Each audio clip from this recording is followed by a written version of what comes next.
प्यारे बच्चों, वसंत भाग 3 का हमारा पाठ 2 है लाख की चूड़ियाँ। लाख की चूड़ियाँ एक कहानी है और कामता नाथ द्वारा लिखी गई है। इस कहानी के लेखक हैं कामता नाथ।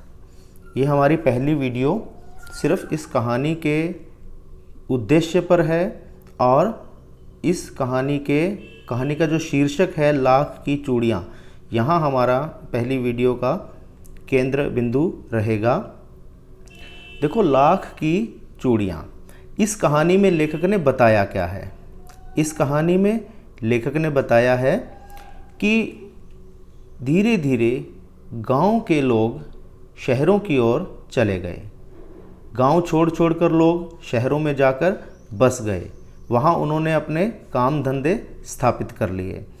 शहरों में लगातार उद्योगों का निरंतर विकास होता रहा और उद्योगों के उस निरंतर विकास से गांव के जो घरों में चलने वाले छोटे मोटे उद्योग होते थे, जो लघु उद्योग थे, जो लोग घरों में बैठकर किसी प्रकार का सामान बना लेते थे और उससे अपनी आजीविका चलाते थे, अपना गुजारा करते थे, वे लोग उजड़ गए। क्यों उजड़ गए? क्योंकि अब उनकी बनाई हुई चीज़ों को लोग पसंद नहीं करते थे। शहरों में जो बड़े बड़े उद्योग स्थापित हो गए थे, जो बड़ी बड़ी फैक्ट्रियां बन गई थी, उन फैक्ट्रियों में मशीनों से सामान बनने लगा और वह सामान बहुत सुंदर होता था और उस सुंदरता के कारण गांव के लोग और अन्य लोग उसी को पसंद करने लगे। इस कारण धीरे धीरे गांव के छोटे मोटे उद्योग धंधों का नाश हो गया, उनका काम ठप हो गया। इस कहानी में इसी पीड़ा को दिखाया गया है।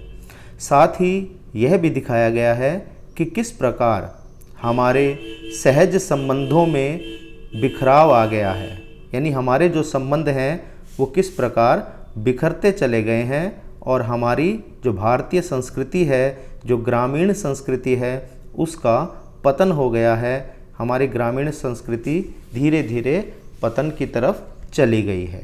पतन का अर्थ होता है गिरावट होना, यानी भारतीय संस्कृति का नाश होता जा रहा है। ठीक है, अब आप देखिए इस कहानी का शीर्षक लाख की चूड़ियाँ।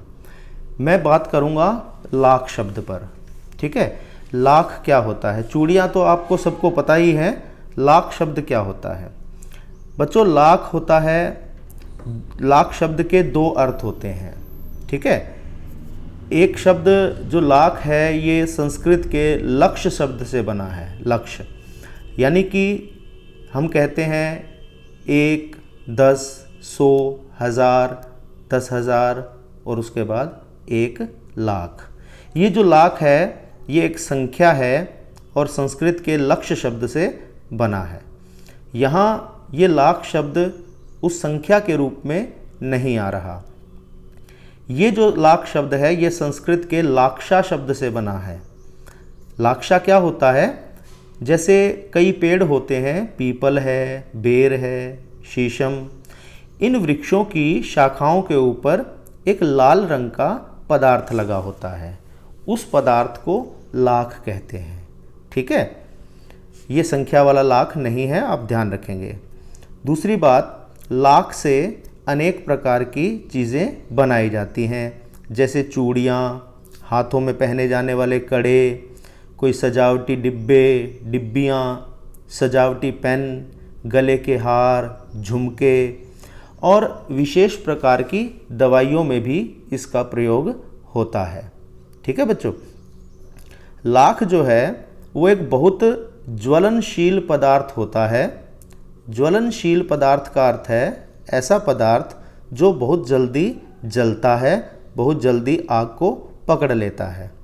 आपको ध्यान होगा महाभारत में कौरवों ने पांडवों के लिए लाख का एक घर बनवाया था। इसीलिए बनवाया था ताकि उसमें रातों रात आग लगवा दी जाए और पांडवों को मार दिया जाए। वो घर लाख का इसीलिए बनाया गया था क्योंकि लाख बहुत जल्दी आग पकड़ लेता है। ठीक है, अब मैं बताता हूँ कि लाख ज़्यादा कहाँ है। भारत में राजस्थान जो हमारा एक राज्य है, हमारे साथ लगता हुआ राज्य है, राजस्थान में लाख का सबसे बड़ा उद्योग है। ठीक है, वहाँ लाख का उत्पादन भी होता है और लाख से अनेक प्रकार की वस्तुएं भी बनाई जाती हैं और पूरे भारत में उन्हें बेचा जाता है। ठीक है, तो हमारे पाठ का शीर्षक हुआ लाख की चूड़ियाँ, यानी कि लाख नामक पदार्थ से बनी हुई चूड़ियाँ।